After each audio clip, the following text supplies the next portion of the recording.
Hello St Mary Abbots, it's Father Jonathan here, and today I want to talk to you about something that you might have been hearing about in the news: Black Lives Matter. It's a movement, a thing that lots of people are thinking and talking about at the moment, and you might have even seen some gatherings of people who are chanting and who are holding placards, pieces of cardboard and wood with messages written on them. Or if you've been walking around in Hyde Park, as I have been over the last few days, then you might have seen that in the northeast corner of Hyde Park on the ground are written some messages in chalk, things like Black Lives Matter.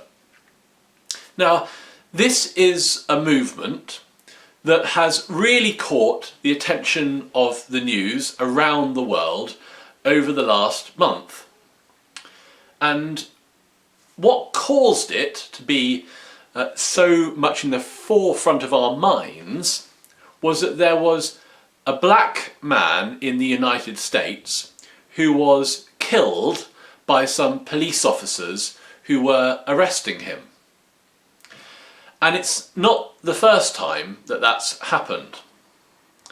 And in the United States of America, black men are much more likely than other people, white men for example, to be killed by the police. And people thought that this wasn't fair, and it's not fair, and they wanted to do something about it. And that caused this movement of people to come out and to protest, to get angry and upset, to say something has to change. And the words that they gathered behind that spoke their message was Black Lives Matter. In the United Kingdom, it's different for us because very, very few people are killed by the police in the United Kingdom, no matter the colour of their skin, thank God. But nevertheless, there are some of the same issues, similar issues, that we feel over here that are being felt in the United States at the moment. And I want to share some of those with you so you can get an idea of what the protests are all about. Now, some of you might know that at different times in the history of the world and in different places, people with different skin colours have been treated differently. And often it's people who have got dark skin who have been treated unkindly and unjustly, unfairly by those who have got lighter skin, what we often call white skin, like mine. I'll give you some examples. One is slavery. This is when people who were living in Africa with black skin were taken and captured against their will and were used for labour. They were forced to work and they were owned by other people.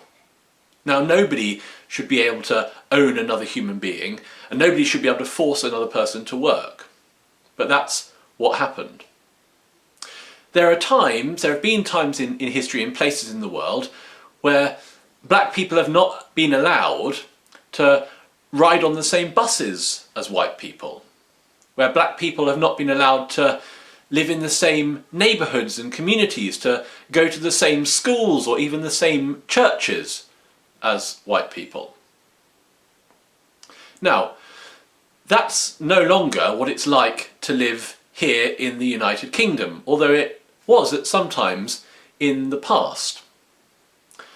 But even though we've got rid of those things that were wrong, there are still some ways in which black people and people from other minority ethnic backgrounds, so people from Asia or people from South America, can feel that they are not receiving a fair share of living in our nation.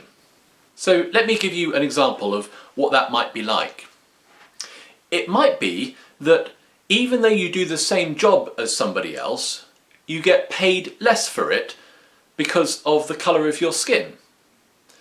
You're allowed to do the job, whereas maybe once upon a time you wouldn't have even been allowed to do the job. But it's not fair, it's not even and level. You don't get as much as somebody with white skin, say. Or it might be like, say you were at school, and even though you knew the right answer and you were patiently putting your hand up, the teacher picked you less often because you had black skin and not white skin, and that wouldn't be fair. Yes, you're allowed to be at the same school, which is much better than maybe it has been at other times in history, but you're not getting the same opportunities. So it's important for us to look out for the times when those sorts of things might be happening. And I've got 3 principles for us to think about today. And the first one involves my shoe.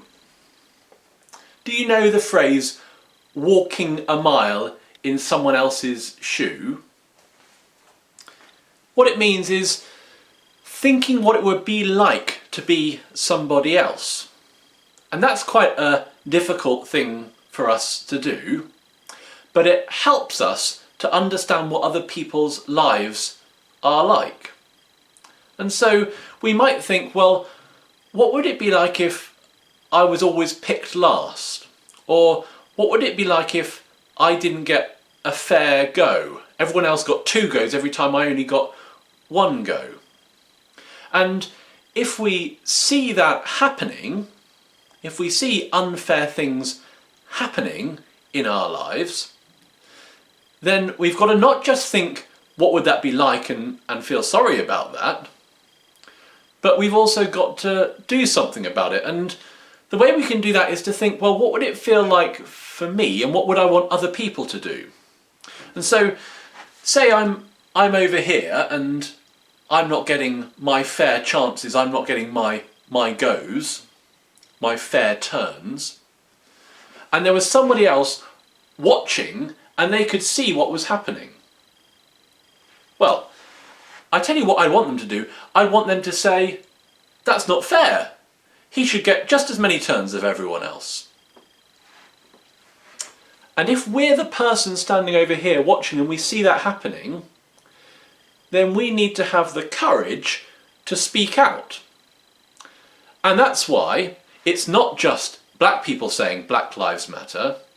That's why I'm saying Black Lives Matter as well, because it's important for me to speak out as somebody who's watching things that are unfair and wants them to change.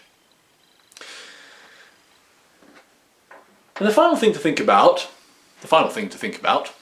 is, imagine that somebody in your class is building a tower, and you walk past and you knock it over. Now, you might have done it deliberately, and that wasn't a very nice thing to do, or you might even have done it accidentally. You might not have intended to do it, but nevertheless, you've knocked over their tower. Well, that's not fair. What should you do? You could just say sorry and walk away. And that would be better than nothing, but the best thing to do would be to help them gather up the pieces,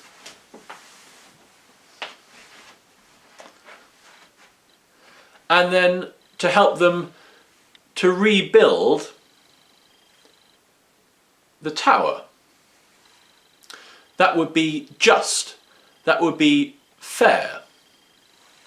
Now,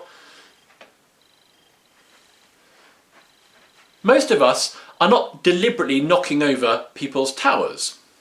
We have been taught to be better than that. Most of us are not deliberately picking people who've got black skin less often, or leaving them until they're last, or not choosing them, not paying them as much money.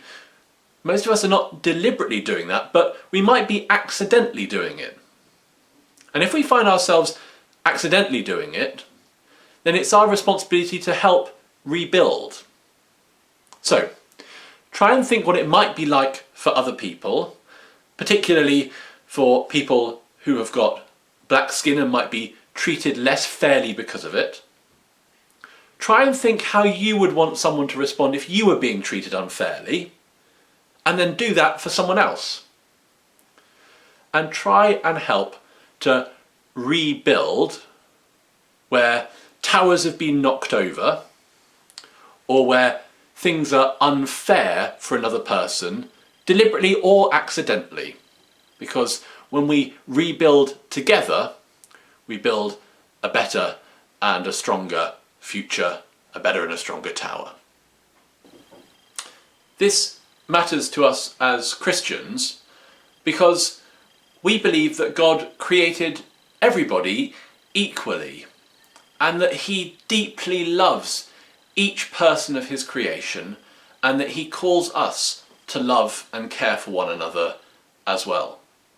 And we're told in the New Testament that there is no Jew or Greek, no slave or free, no male or female, for all are one in Christ Jesus. In Jesus, the things that we sometimes allow to unfairly divide us, they've been got rid of. And we are all united in one body. And so, it's our responsibility as Christians to live that message out. And that means saying, at the moment, that Black Lives Matter.